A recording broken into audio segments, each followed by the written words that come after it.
And they ask some general medical questions, but it's like getting a phone interview, and it does take some time, but it seemed very complete. And good enough, I can get in there in a couple of weeks.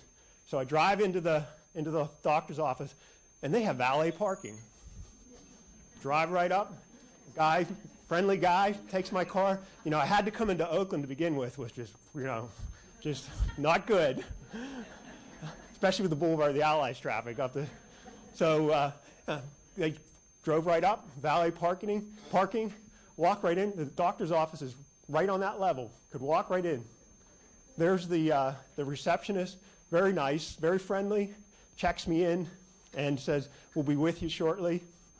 Oh, and by the way, when you made your appointment, a packet of information was sent out to you that, in essence, set the stage for your visit, and it did give you some more forms to fill out.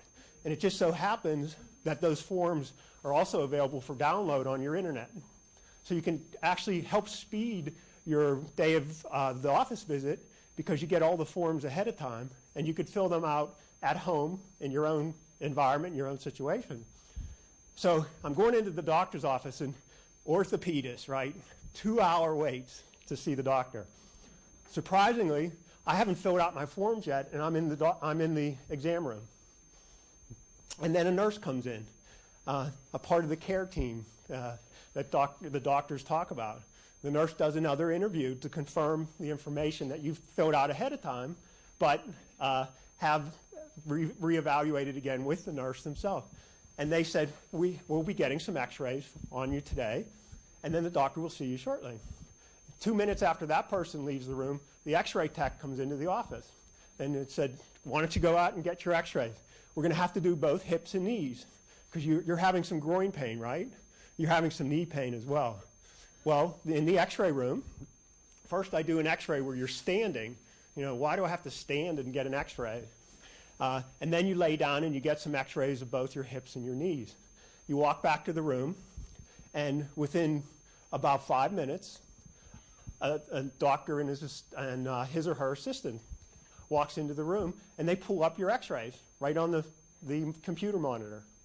And they begin to ask you some of the same questions, but they've reviewed the information that you've given ahead of time, and do, in many ways, a very brief exam of the hip and the knee, and ask some particular questions that may help define how I was feeling. Then they quickly showed the x-rays, and it turns out on the x-rays, the reason that you do the standing view is because weight bearing is a stress test for knees, and it highlights the worst case scenario for your knees. So when I was standing back there, my one knee, the left one with the pain on the inside, was bent on the picture. And the reason is because the inside part, as you saw earlier, had been completely gone. It wore through the cartilage, and it was bone on bone. Now the hip, the picture they take is the whole pelvis itself. And the nice thing with that is it can look at both sides. And it turns out my left hip was perfect. It had nice space, nice round, just the way it should appear. But the right hip, the one with the groin pain, that I thought was just a muscle pull, was completely bone on bone again. And the doctor went on to explain that the groin pain particularly is the hallmark for hip arthritis. Not buttocks pain and not pain on the side that I sort of always thought was where you would say hip pain was. It was in the groin. And on the knee, again from the picture, there was no doubt that on the inside part, it not only caused the pain, but it also caused the deformity or the bow-leggedness as well. So I said, gosh, here I am, 51 years old, end-stage arthritis in the hip, end-stage arthritis in the knee. First thing the doctor asked is, what hurts you the worst? So I said, well, it's my knee. It really bothers me. I can't do those steps, and I can't even get on the bike anymore. I can't do those kind of things.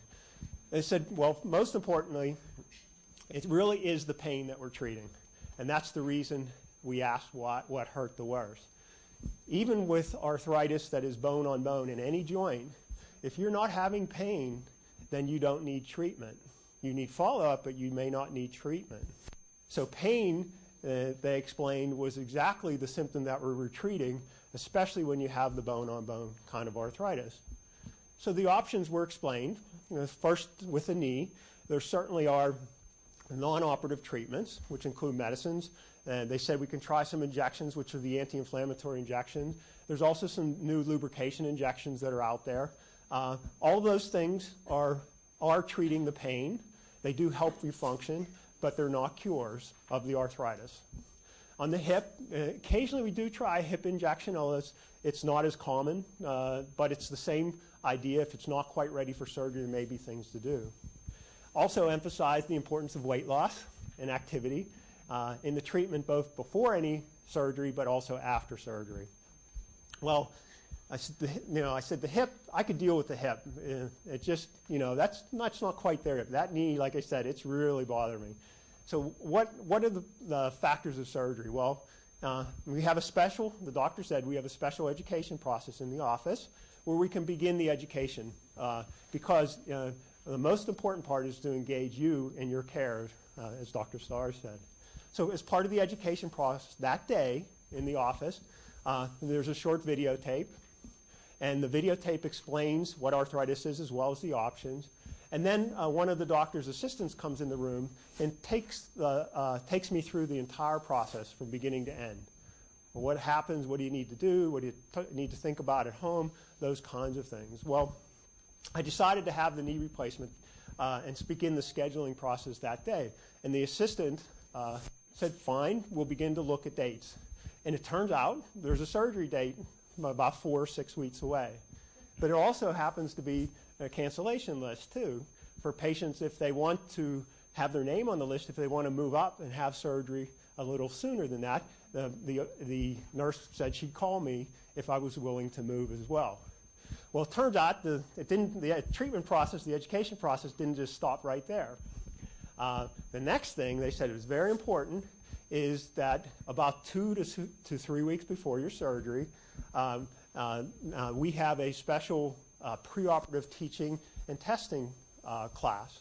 And what happens is I would go in, and I'm required to have a coach attend, which is a significant other. And in this case, I have to take my wife along with me. And on that day when you come in and go through the same process and get valet parking and walk into the office and be seen relatively quickly, and in a 2-hour period, they said I'll be able to not only get all the tests I need for surgery, like chest x-ray, EKG, blood work, history and physical, but in addition, I'll get to meet many of the people that will be taking care of me when I come in for my surgery 3 weeks later. So this whole process, oh man, that sounds like there's too much to be done. I said, no, we'll be able to do it in 2 hours. You'll be in and out in 2 hours and have everything done that needs to be done for the day of your surgery. Unless you need a special test, like sometimes people have heart disease, we may have to get a stress test. Or if you have problems with blood supply in your legs, particularly with my knee replacement, sometimes you need to get a special test to look at the blood flow. And those can be ordered as well. We'll coordinate the whole thing. So I show up on the day of testing with my wife, and it turns out that the same day that I came in, there were also 7 or 8 of the patients with their significant other that were going to have surgery with me the same day in the hospital. We were all scheduled together to come in together because we're all going to have our surgery around the same time. And it was great. I got to meet some of the patients that are going to be up on the unit with me. I have certainly got to meet spouses and significant others as well that are going to come through the whole process. And they were right. 2 hours, completely done. I also got to meet the social worker to start thinking, having us think about what am I going to do when it's time to go home? How am I going to get home or go up those steps? Am I going to need a hospital bed or not? Am I going to need special equipment? All those kind of things. What kind of insurance do you have? All those things. They started making me think about what's going to happen after the hospital as well. Because, I was really worried about that. My wife works. I'm going to be home all by myself. But they said, 95% of the patients do go home safely. We have a therapist that comes into your house for maybe 4 or 5 days before you're ready to do outpatient. Outpatient therapy is important, but you can do it close to home. We'll coordinate all that. And if you're doing well enough, when you're ready to leave the hospital, you can go straight to outpatient if you want to.